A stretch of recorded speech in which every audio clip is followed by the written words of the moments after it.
sta hier naast Martijn de Wilde, ploegleider van het brandweerkorps IJsendijke. Martijn, vandaag is er heel wat meer te doen dan alleen maar een oefening van jullie eigen brandweerkorps. Ja, dat klopt inderdaad. We zullen vandaag de wedstrijden organiseren. Daar heb je verschillende klassen in. Dat zijn regionale wedstrijden? Ja, dat zijn regionale wedstrijden. Gert Mulder, daarnet is een brandweerkorps vertrokken van de brandweerkazerne in IJsendijke. Is hier gearriveerd.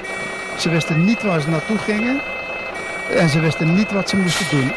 Hoe gaat zo'n wedstrijd in zijn werk? Ze melden zich inderdaad de brandweerkazerne hier dan vandaag in IJsendijke.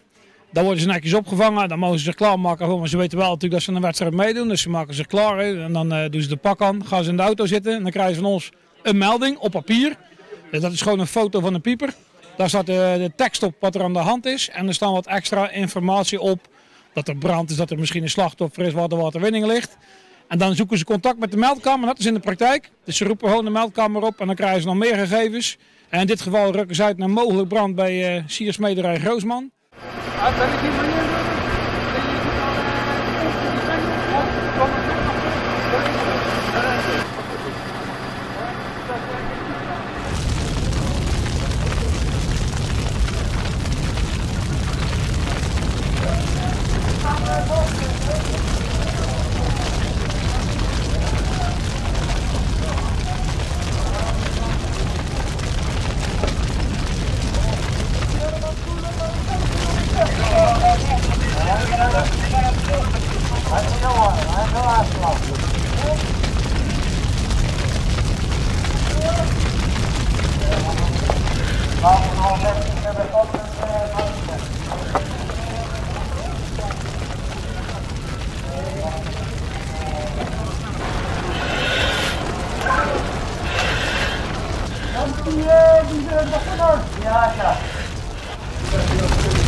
En de wedstrijd is niet zomaar een wedstrijd, het is ook een praktische oefening.